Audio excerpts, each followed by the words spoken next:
Селям алейкум, саба шерифлерiniz хайырлы olsun, урметли АТР телеканалының телесүйержилері. Эфирде саба программасына сейретесіңіз. Бүгін февраль айының 9-ы студияда адез ұзыресізлер үшін мен Гүлсім Халилова чалышам.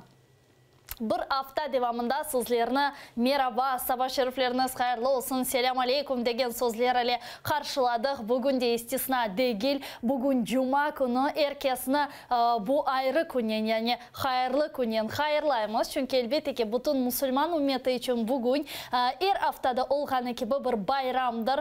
Bunun beraberlikte ogderatlık günleri var. Bugün da şeyin, da yüzünde tebessüm ile beraberlikte, da tendürist, da faal olmak için bir motive de var деп айтмаға мүмкін. Огдератлық күнлері, ләкин әлбетте ki biz rahatlanmayımız.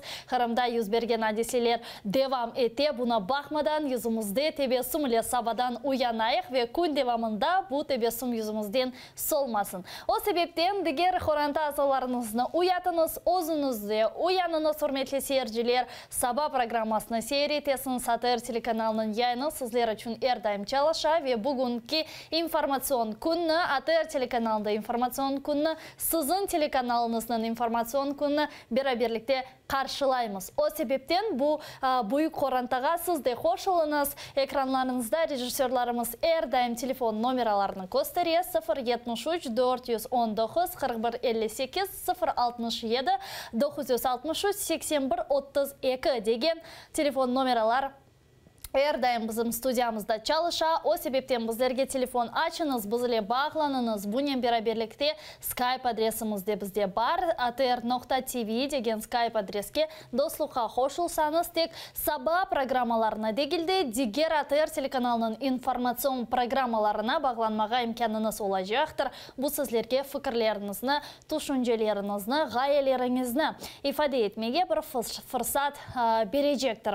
Programmamızın haberlerine ve kunun tarihine geçmezden evvel biz sizlerle beraberlikte bir ilandan başlayıq. Bugün çünkü VCKŞK davası boyunca vatandaşlarımızın apellasyon şikayet mahkeme oturuşu olacaktır. Bu Kazim Ametov, Ruslan Trubaç, Bekirdi Germenci ve onun beraberlikte Hasan Çapuk. Lakin men en evvela şunu kaydetmeye isterim ki VCKŞK davası boyunca tutulgan Kazim Ametov'nun ailesi ona acele tıbbi yardım gösterilmesine talep etti. Çünkü Tunev'in ona Ahmedjit SIZO'sunda advokat Emil Kurbedinov ziyaret etti. O Kazim Ametov haflı şaraitlerde tutulganını kaydetti. Bundan da gayrı onun sağlığı fenalaşkanını bildirdi.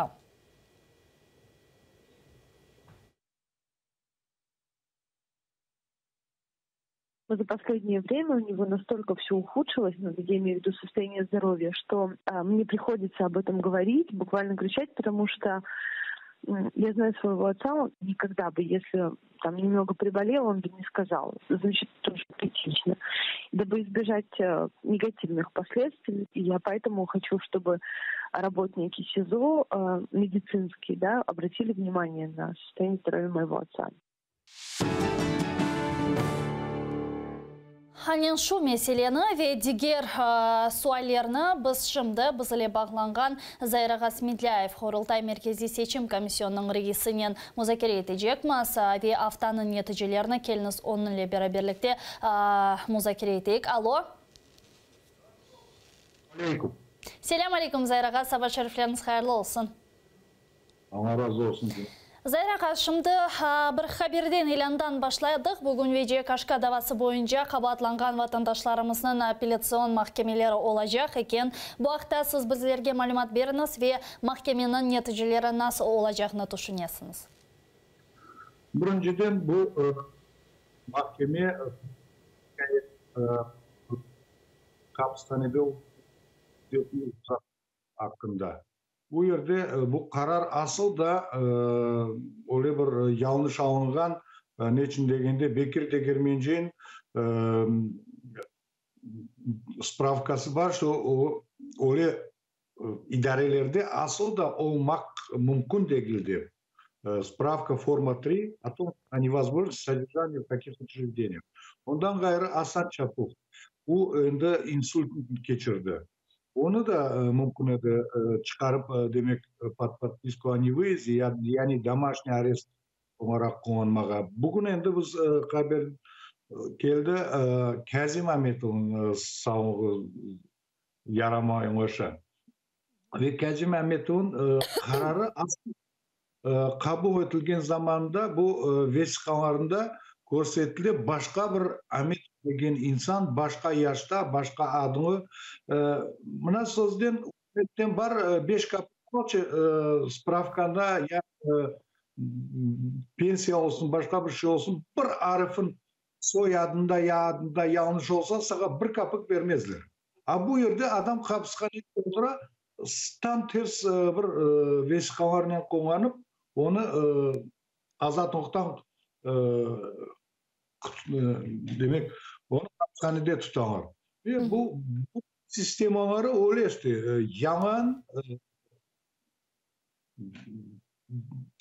yalanın kele yalan dedi keter inşallah. İşte bugün bu mahkemeye bakılacak. 4 vatandaşımızın üzerinden bu şikayet davası bakılacak ve siz onun neticelerini nasıl görüyorsunuz? Ve eğer sizin aytkanınızga göre episi 3 vatandaşımızın da Ruslan ağa Allah'a şükür özünü yaxşı hissete galiba sağlık problemleri peyda olmadı. Eğer ki böyle şarayetler olsa, talaplar etilse advokatlar tarafından ve reddetilse kadı tarafından sizin düşüncenizge göre bu alda, bu ahvalda ne yapmalı, nasıl eti biz vatandaşlarımızın horçalay bilemiz?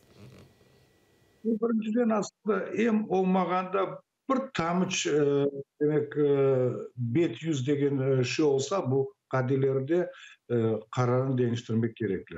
Ama ben çok onlarga işanmayman. Niçin degende bu yerde birinci yer smarış ama bu sistemaları bütün başından sonuna kanunlarga degil, adamlarga karşı anayasaga bile karşı davranalar. Onun için biz mına bugün saat 10'da bu Pavlenka 2'de bu mahkeme olacak. Bizge gerek cümlemizge toplaşıp bu mahkemeye gelmeye destek göstermege. Ne için degende bu insanlar kabatsız hapishanede oturanlar. Biz көрсетейік, onlar cinayet değiller, onlar millet vatanperver insanlar. Çok sağ olun Zahir ağa. Bunun beraberlikte, men sizle beraberlikte işte haftanın neticelerini de müzakere etmeye isterim.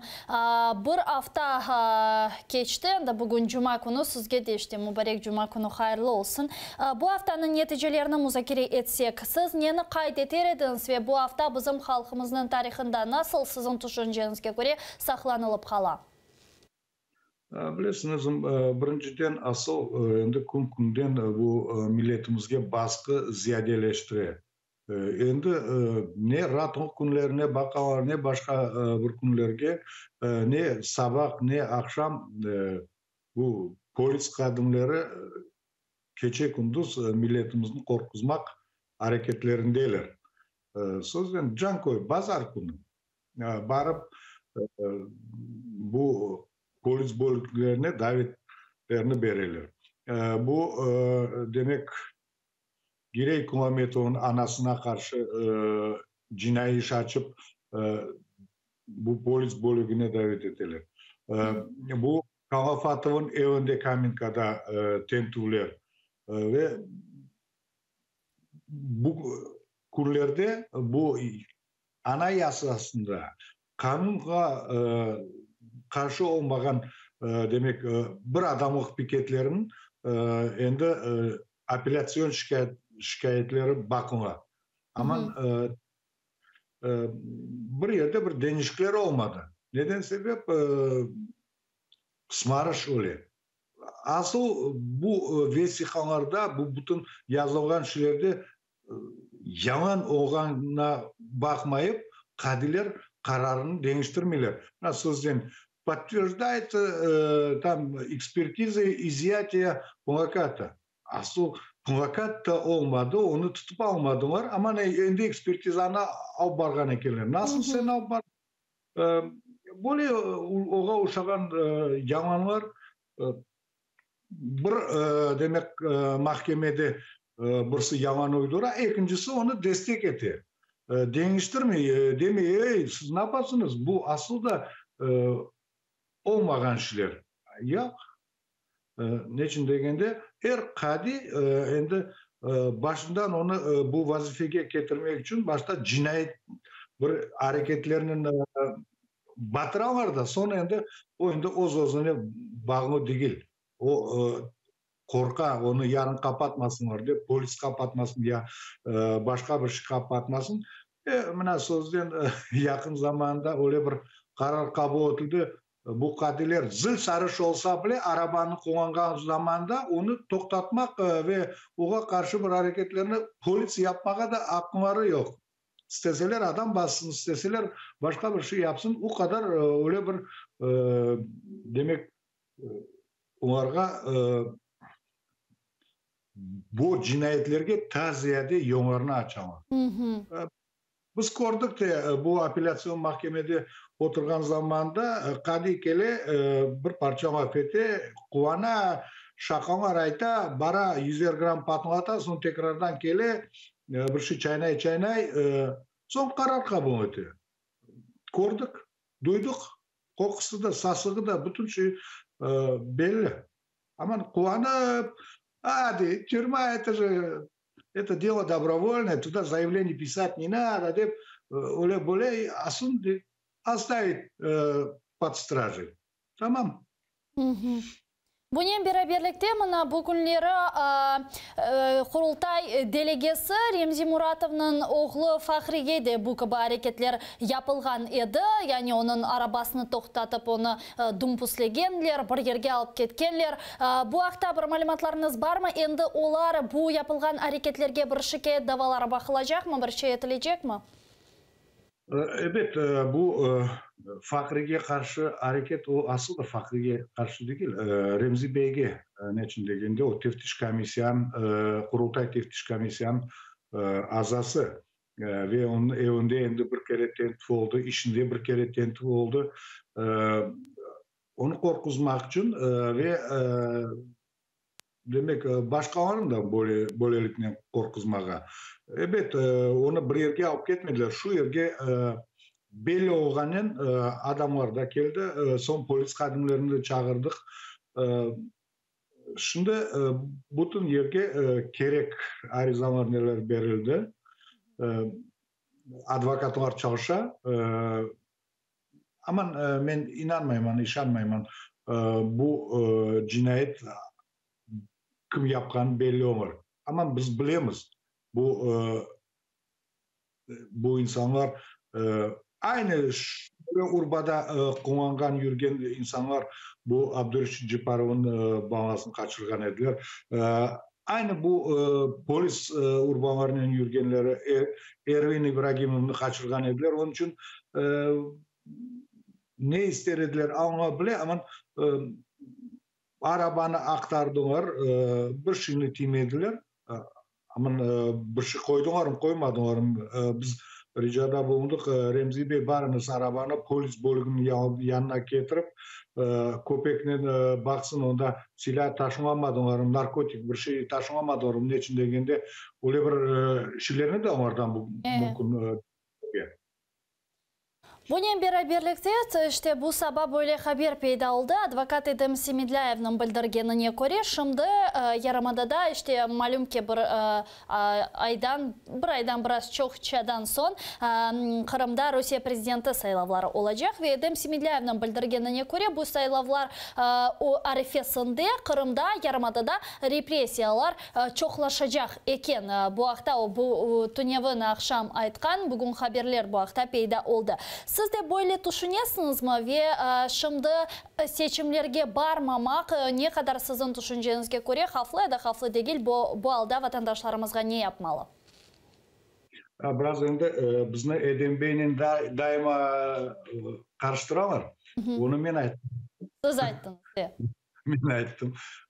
Evet, bu onların çok isteği var. Bizim milletimiz barsın da bu saylavlarda iştirak etsin. Başka millet onlarını çok o kadar meraklandırmayı. Нечін дегенде біз бұл жерде тамыр қалыппыз. Бұл топырақта devletçilik құрмаға ақ оған бір milletimiz başka yok öyle. O sebebinden onlar evet tırışacak bizlerini yamanın, korkunun bu saylav bölüklerge davet etmeye. Ama onların yapkan hareketleri tam ters demek milletimizde duygularını getire. Ne kadar onlar ziyade baskı yapsalar o kadar ziyade bizim kalk barıp bu saylav bölüklerine uzun ırgat ağın destek etmeye imzalamağa barmaz. Bu yerde sonki alınған мәліматларға көре, vatandaşlarımız Qırımdan bildirelер ке, şimdi koy kezip, yerli polis xadimleri vatandaşlardan ya da yerli hakimiyet erbabıları vatandaşlardan ev yürüp soray ekenler. Siz baracaksınız mı ya da yoktur. Sizin bu haqta мәліматларınız var mı ve bu alda vatandaşlarımızga ne yapmalı sizin düşüncenizge göre? Eğer böyle sorular şimdi olsa. Aslında gelgen zamanda men siz kimsiniz? Kimsiniz siz? Böyle fırkan bir azağınları ekeniz.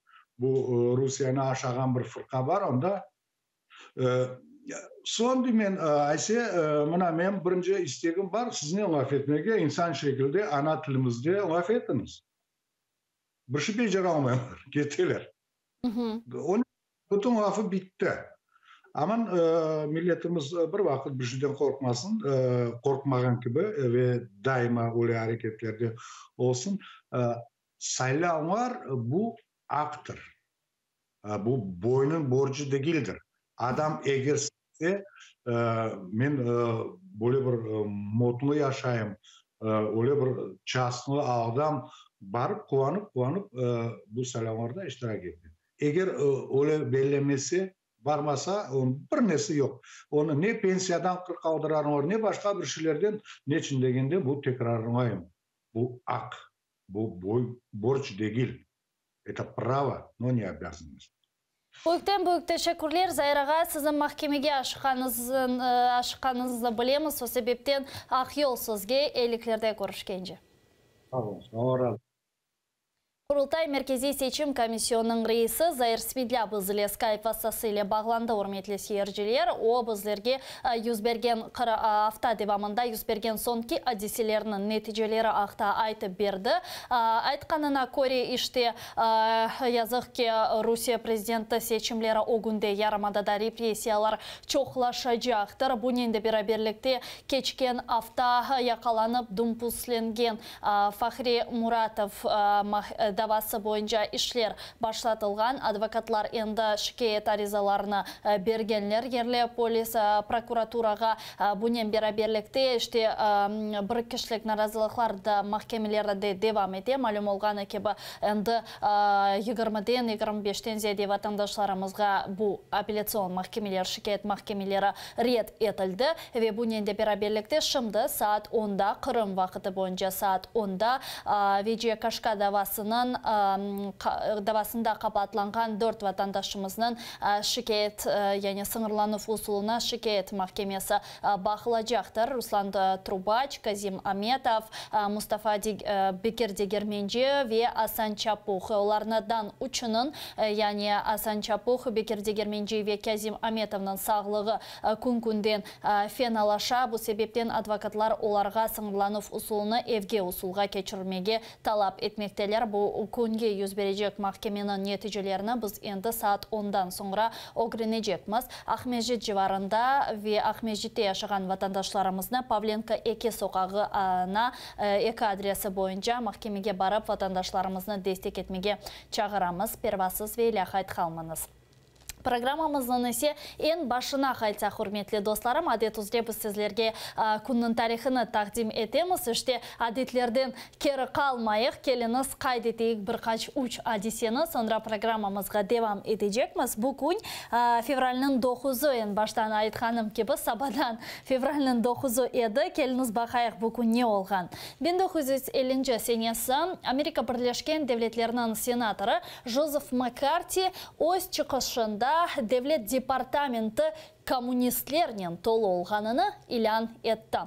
Оның айтқанына көре, президент Devlet кәтіблігінде коммунистлерінің миғдары 205 инсандан ибарет екен. Бұл кібі сөзлер, яғни чықыштан сон, тезден радио, телекоров и газеталарының бірінші сайфелерінде бұл кібі хаберлер тез айдынлатылып башлады.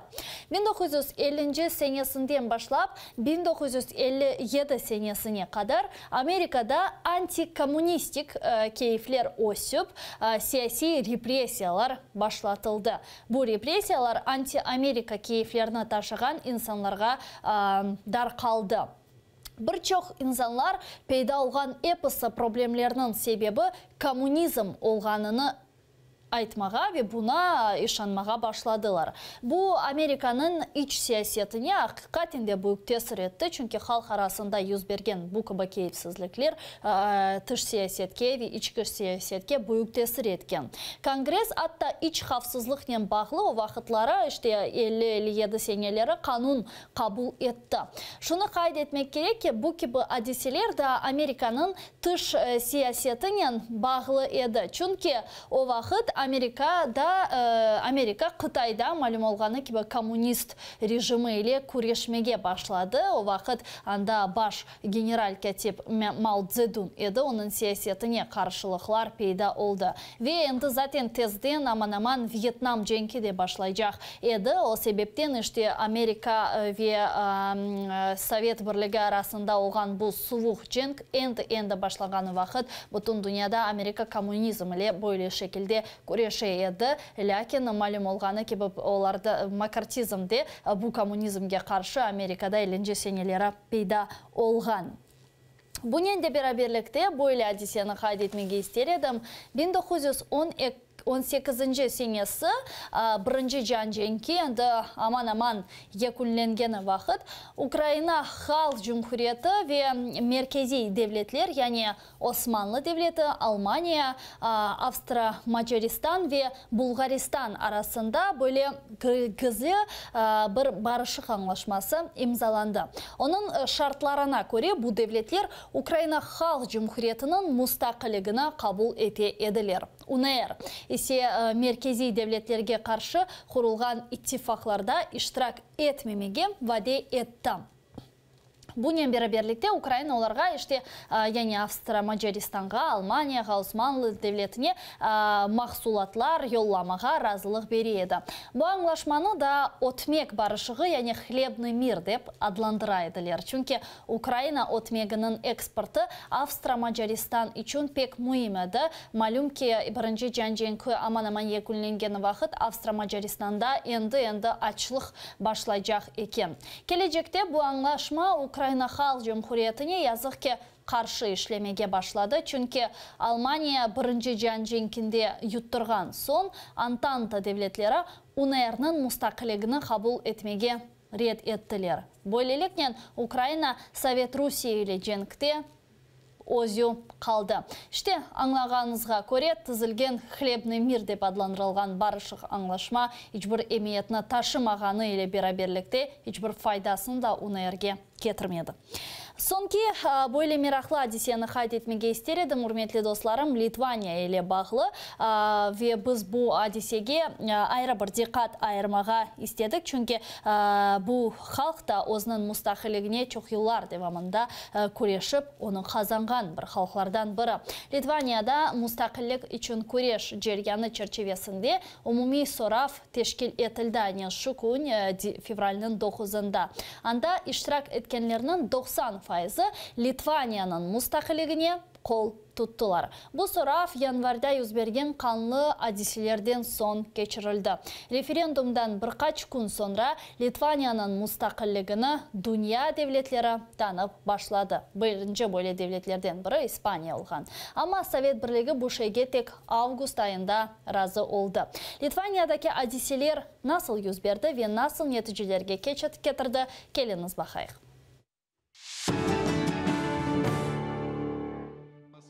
1991 senesi 9 fevral kunu Litvanya'da tarihi referendum geçirildi. Anda tak bir sual çıkarıldı. Siz Litvanya devletinin müstakil demokratik cumhuriyet olmasına kol tutasınız mı?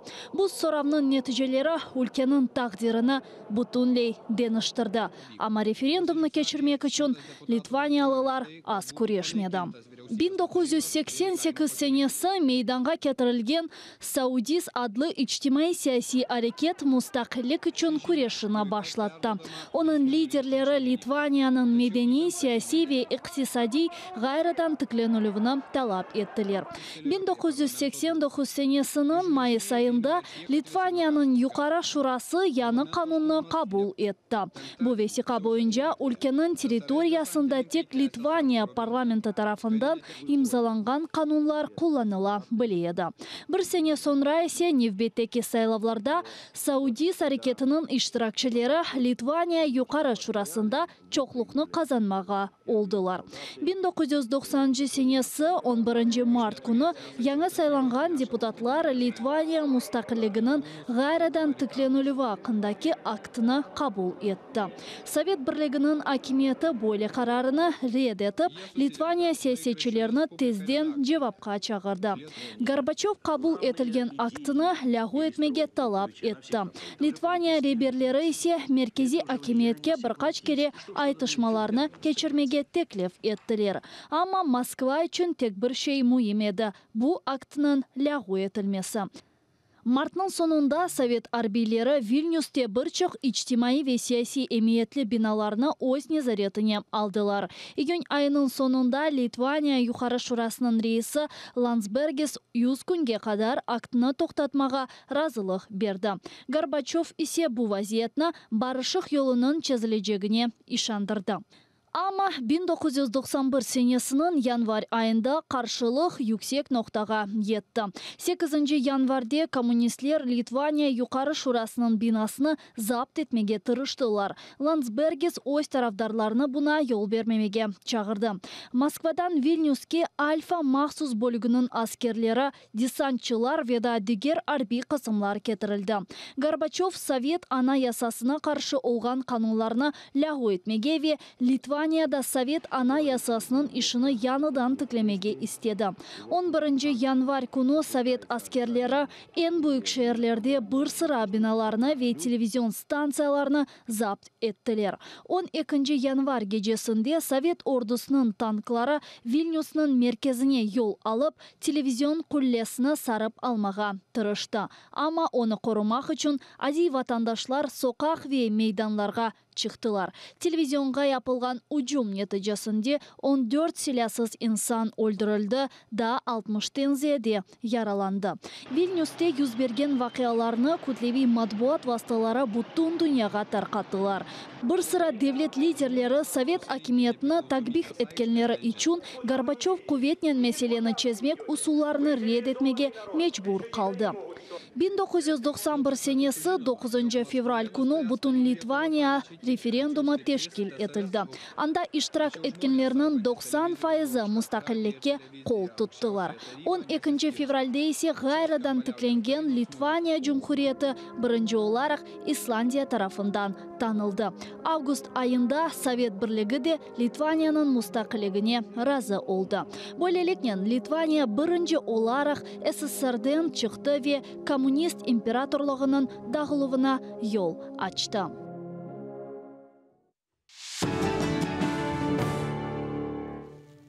Деген левханы бераберлікті сейреті көрметлі достларама Литванияның іштеу вақытлары мұстақилігіне ерішкен yollara, hareketlері ақта ve o yıllara мен şunu kaydetmege istedim. Kırım Tatar halkının liderleri de anda olgan müstakillikке erişken liderleriyle işte münasibetleri olup bir-birine desteklerini gösteri ediler. Bugün şunu kaydetmege istedim. Litvanya devleti Kırım işgalini ilk tanımağa алмаған девлетлер сырасында ве бүгін оның кемиет елбасшылары президенті бұл сырада Далия Грибовская Қырымның ишғалini ешбір вақыт танымай жақларына ве Қырым татар халқының лидерлері или Қырым татар халқына чоқ үрмет етіп дестеклейджеклеріне ақта әрдайым фаделер берелер, яғни оларның позициясы ашық ве ашкар шекілде, бөлі шекілде білдіріле ве көз етіле, чүнке мұстақылікке yolunun nasıl ağır, nasıl zor ve kurbanlar ile ketkenini Litvanya halkı biz ile beraberlikte çok yaxşı bilir. Biz ise haberlerge geçemiz hürmetli seyirciler. Şunu kaydetmege İster edim ki Yaramada'da mabuslerge sert yanaşıp uralar. Bunu advokat Emil Kurbidinov Bahçe Saraylı terrorizm davasının 4 mabusuna yapılgan hareketler neticesinde toplaşuvdan son ayttı. Bu meseleler anda muzakere etilgen. Enver Mamutov'na mahkemeye getirgenleri vakit Amon xadimleri ona dumpuslegenler. Rustem Abiltarov, Remzi Memetov, Enver Mamutov ve Zevri Apsiyetov'na işgalciler mahkemesi aprelin 17 сіне қадар апесте қалдырды. Келіңіз бұл Талевхан сейретейік. Қырымның юқары Рус махкемесінің бинасы өгінде өйле вақтында инсанлар топлаша. Олар махкемеге кірежек олалар, ләкин оларының кені көрсетмейлер. Отырыш қапалы шекілде кечірілежек дейлер. Инсанлар кетмей, мабюслерге қол тұтмаға істейлер. Хоть нас и не пускают туда почему-то на заседание, но тем не менее ребятам адвокаты, юристы передают, что здесь собрались люди, что приходит много людей, чтобы их поддержать, и это хоть как-то их радует. Наше проявление – это несогласие с тем, что чинит власть в отношении наших братьев. Эльмас Тантана, Рустем Абильтаров, Ремзи Меметов, Энвер Мамутов, Зеври Апсиетовға қол тұтмаға келді. Янында өмір арқадашы ве баллары тұра. Қадын махкүм етілгенлеріні яқшы білгеніні айта. Знаем, как организаторов мероприятий, праздников. Они очень дети на сегодняшний день постоянно про них вспоминают, как они им там подарки раздавали и прочее, прочее. То есть на сегодняшний день на нас, на мусульман, клеймят как террористов. Так вот, хотим сказать общественности, всему мировому сообществу и прочим, да, что на самом деле это не так. Mahkemege 4 mabus getirildi. Hukuk koruyucular sert hareketler yaptı. Enver Mamutov'nu getirgende yaxşı etip urganlar. Сегодня, когда его ввели от автозака и, значит, в зал судебного заседания, представители, так скажем, сотрудники ОМОН нанесли ему 2 удара, один в грудь, другой по спине. Энвер говорит, что это абсолютно было не беспричинно, абсолютно без какого-то нарушения с его стороны. Mahkeme oturuşu 3 saatten ziyade devam etti. Emil Kurbidinov mabüslerinin apos cezası uzatılacağını tahmin etkenidir. Sözde Bahçe Saraylı terrorizm davasının mabüsleri 2016 senesi Mayıs ayından beri hapiste bulunur. Onlarını Rusiyada yasaklanğan Hizbut Tahrir teşkilatı ile alakaları bar olğanında qabatlaylar. Qırım Tatar Milli Meclisi bunun gibi davalar işgalci hakimiyetinin siyasetinin razı olmağanlar korksun dep açıla dep bildirem. Viktoriya Ablazova, Zaman, ATR.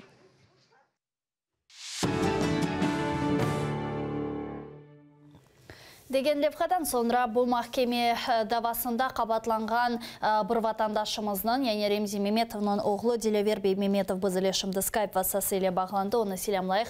Alo. Alo. Selam aleyküm. Sabah şerifleriniz hayırlı olsun. Selam, sizge de sabah hayırlı olsun. Sağ olunuz. Dilever Bey, Tunev'in sizin babanız ile beraberlikte 3 diğer vatandaşımızın mahkeme oturuşu olup geçken edi. Bu hafta bizlerge tafsiyatlıca tarif etiniz ve tahmin ediniz mi mahkeme neticesi aynen böyle olacağını? Sağ olunuz. Ну, прошло очередное продление меры пресечения моего отца и 3 соотечественников Рустема Абильтарова и Энвера Мамутова. говоря о выводах и итогах суда, мы, естественно, никаких иллюзий не питали, как и предполагали, что будет продление еще на месяц, может быть, 2, а то и 3. Так оно как бы и шло. Ну, естественно, как вот вы уже сказали, с определенными новинками, да, судебное заседание прошло, как и всегда, закрытое. То есть они же придумали себе там какую-то отговорку, повесили ее при входе в суд. Почему-то эта причина закрытого суда касается только дел Хизбут Тахрир. Все остальные дела и все остальные желающие могут спокойно пройти туда в суд. Ну, у нас какая-то вот дискриминация, да, ну иначе я не могу ее назвать. А бу капылга асылган кагытта не язылы еді? Ну, я сам ее не видел, но после того, как составили админпротокол на Феру Абдуллаеву, жену Зейры Абдуллаева, то после этого они повесили там какое-то, как, я не знаю, там памятку касательно того, почему нельзя нам находиться на суде. Ну, там, естественно, не обозвали это дело Хизбут Тахрир, но каким-то там своими, я не знаю, там положениями закона это описали. Хотя, естественно, никакого как бы ни положения, они сами же этим самым противоречат принципу гласности суда, принципу открытости суда. Почему? Потому что это даже не суд, это всего лишь следственные вот эти мероприятия, которые сейчас проходят, и продление меры пресечения. То есть даже суда по существу как бы нет еще до сих пор. Но мы видим то, что видим. И так вот, в общем, в ходе этого закрытого суда, естественно, как Вабам, так и остальные ребята, они подавали ходатайство для того, чтобы родственники могли зайти, адвокаты такие же ходатайства подавали. Но все это, естественно, не принималось. Вабам подал отвод на полностью весь состав суда, сказав, что я доверяю составу суда. Почему? Потому что нету полностью суд, он предвзято относится, нету никакого несправедливости, нету объективности суда. И он подал отвод. Разумеется, отвод это также не приняли и не удовлетворили. После этого он сказал, я отказываюсь принимать участие в этом цирке, говорит, в этом централизованном спектакле. Я больше ничего говорить вам не буду. И отр, и так оно и продолжалось заседание. И после того, когда его уже выводили, а сзади суда там есть лестница, которую полностью закрыли пленкой черной для того, чтобы мы даже не могли вот этими 2-3 секундами, в течение 2-3 секунд увидеть, да, отца и других ребят. Но там есть небольшое место, где, ну, пленка не достала, да, и в это время, когда Бабам с нами поздоровался, его, получается, толкнули сильно. Почему? Потому что он время остановился на буквально 1-2 секунды. И после того, когда его завели в подвал и уже вытаскивали Энвера Мамутова, его уже сразу там, получается, как он говорит, 2 удара, один в грудь, один по спине. То есть это, видать, они наперед хотели, тем самым его желание поздороваться с мамой, со своей женой, с теми людьми, которые пришли поддержать, тем самым решили, видать, его сразу на месте стереть. Яғни bu вақытта адвокат Эмиль Курбединов де білдірген, Энвер Мамутовны махкемеге кетірілгенлері вақыт ОМОН хадимлері бұл кібі ұрғанлар оны. Бұл әрекетлерге бір қаршылық, бір шикайет бермеге мүмкін мі? Бұл шейлеріне не yapmaға мүмкін? Насыл тұшынесіңіз? Насыл күрешмеге бұл не мүмкін? Ну, здесь куреш как бы с 2 сторон. То есть это первое, то, что и ребята, так и адвокаты будут подавать, естественно, жалобы. Видим, что все эти жалобы, это игра в одни ворота, но это самое малое, что можно сделать. Ну и понятно, что мы должны в своих дуа постоянно просить Всевышнего Аллаха о скорейшем освобождении, о скорейшем прекращении этой несправедливости, этой тирании, потому что иначе я не могу ее назвать в отношении, да, сегодня мусульман Крыма, крымских татар. Поэтому вот и третье, да, что можно сказать, что именно зная об этих событиях и принимая это как свою общую беду всего народа, Как ну вот сегодня снова суд по мере пресечения симферопольских ребят. Это суды по Бекирагаде Герменджи, Русланага Трубача, Казимага Аметова, Пуха. То есть каждый день проходят суды. Если это не уголовный, значит административный. В любом случае это все в рамках вот этого давления на крымских татар с целью погасить вот эту вот солидарность, поддержку друг другу. Мало что мы можем знать об этих событиях. Постоянно этих ребят, этих людей вспоминать в своих дуа и приходить по мере возможности поддерживать у зданий суда, либо ездить в гости для того, чтобы, возможно, помочь, либо финансово, либо морально, либо физически там какой-то помощью. Только так, иншаллах, мы сможем выстоять и быть поддержкой друг друга, иншаллах. Дестек yardım etip, chetde kalmayıp, inşallah bu günlerden çıkarıp. Ақиқатында чоқ доғыр айтасыңыз, бұненде бераберлікте сіз бұндан евел айттыңыз ки, олар мақсус етіп, сізлерге яқынларыңызны, сізге бабаңызны көстермеге істемейлер. Я бір корушув мүмкін мұ япмаға свидание деп айталар, аписте отырғаны вақыт сіз корушмеге имканларыңыз бар ма, аризалар яздыңыз ма? В месяц разрешается по 2 свидания. Но из-за бумажной волокиты, пока это дойдет до ФСБ, потом ФСБ отправит это в СИЗО, пока они обратно отправят ответ. Вот эта вся волокита, она в сложности, примерно 1-2 свидания в месяц все-таки можно получить. И вот нам дали сейчас разрешение, иншаллах, вот на следующей неделе мы посетим бабашку в СИЗО. Иншаллах. Бұненде бераберлікте Туневен Қырымның юқары Рус махкемесі бір кіршілік наразылықларының 3 иштиракчысы берген бұл шикает аризаларыны рет етті. Бұл Джафер Бекиров, Бекир Зиядинов, Надир Алиевге оларға 10 бинлік пара жазалары қалдырылды. Бұл ақта олар өзлерінің изатларыны бергенлер. Шымды келіңіз делавербей бераберлікте сейретек, sonra бұл ақта марафон ақында субетімізді девам етерміз.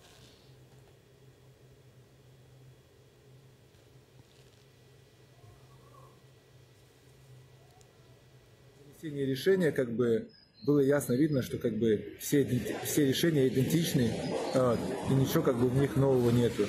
В этом решении не училось ни те моменты, которых мы заявили, что касается, допустим, например, протокола и экспертизы.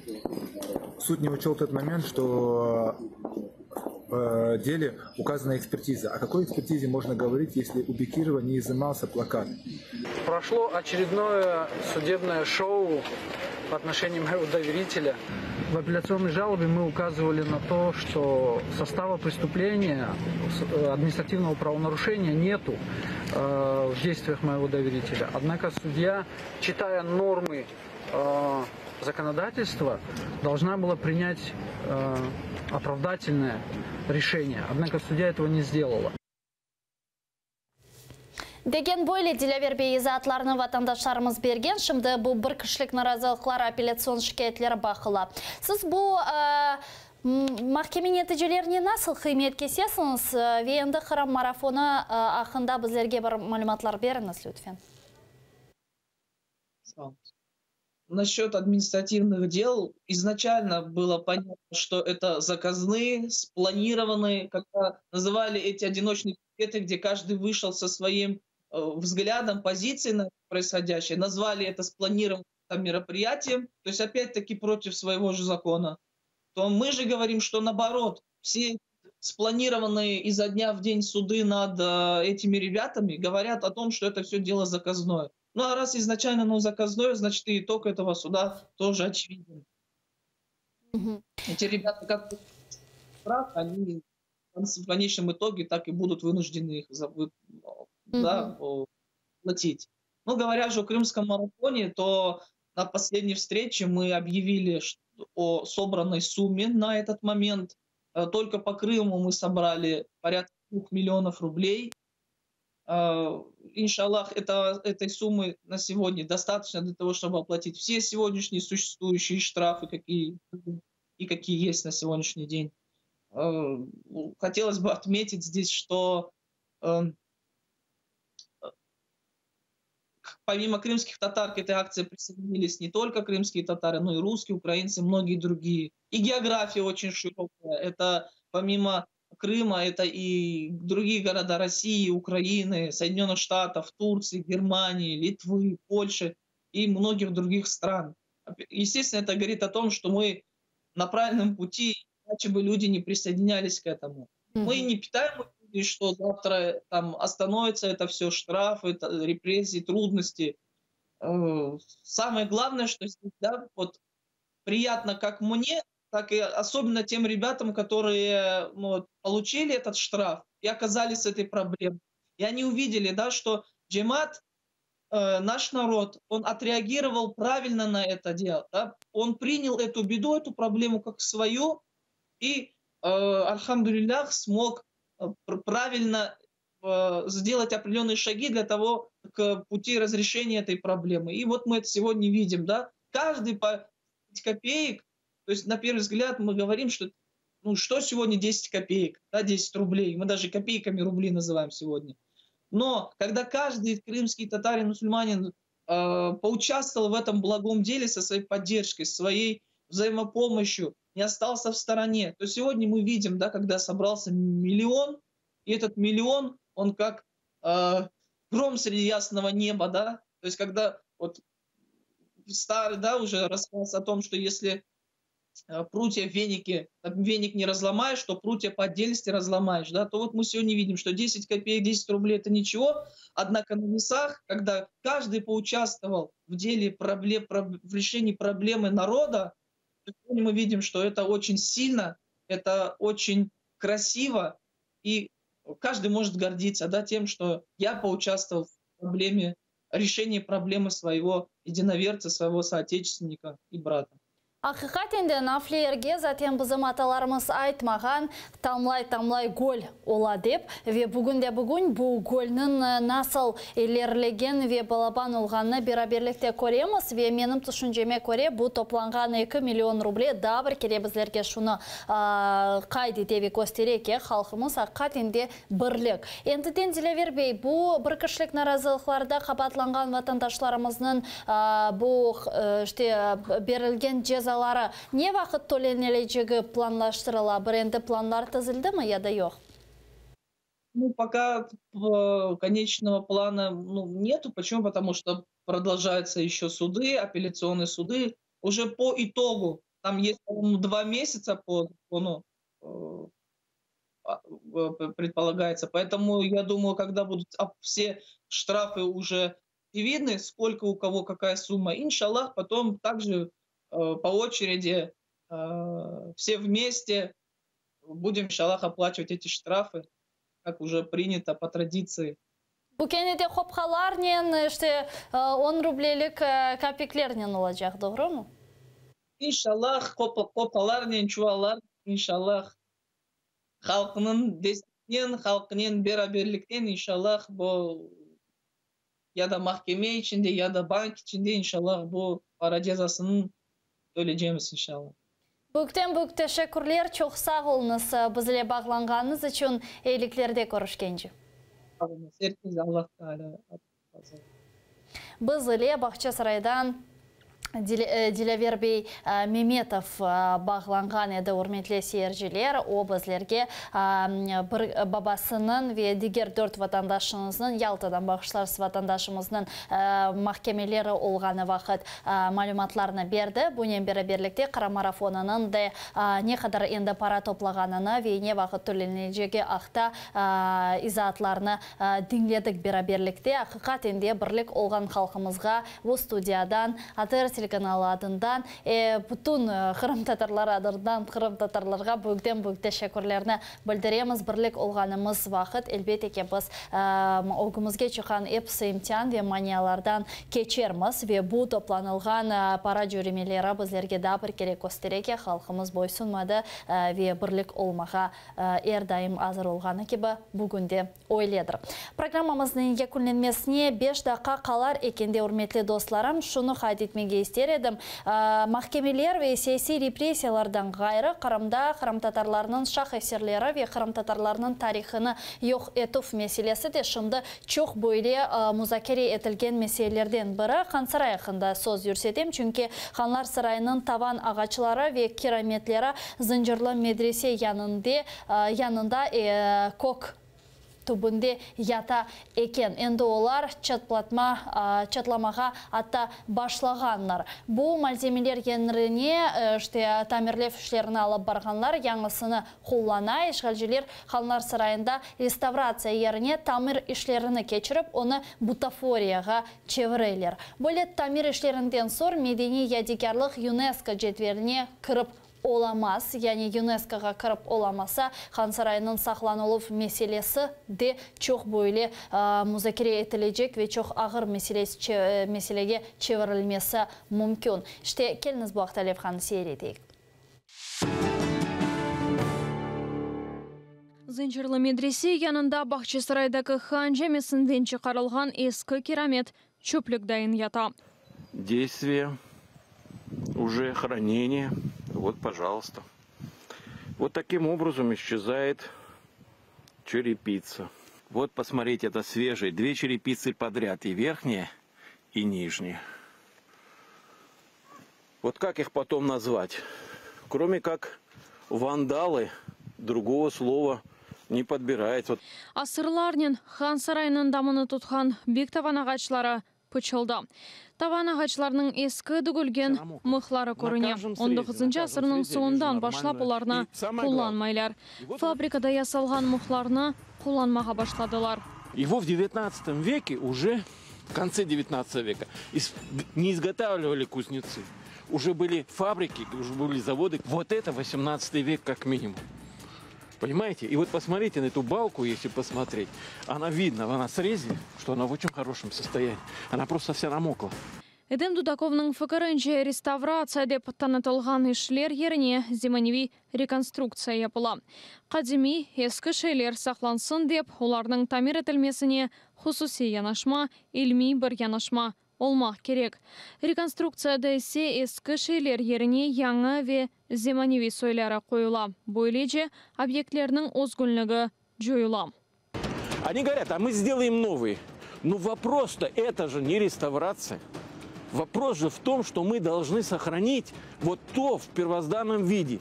Вот по их логике, если доверить им, то можно поехать и выровнять Пизанскую башню. Фаалер хан сарайының Кремль контроль еткен музерлігінден там бір жевап алып оламады. Көз бояма оларақ бір шелер языла. Тамир ішлеріні кечірмек үшін Қырымның медени мирасыны қоруп Ишқалчы Девлет комитеті ве Атта Групп Москва шіркеті бюджет парасыны сымарлаған ве алғанлар деп білдірелер. Музей қорух ісі аңлашманын тарафы біледегіл. Эдем Дудаковның фікірінше Ишқалчы акимиет хан сарайына бутафорияға чевіре. Бойле тамир ішлерінден соң хан сарайы ЮНЕСКОның медени мирасы жетвеліне кірмек імкеніндан бутунли марум қала біле. Сабрина Асанова, Заман, АТР.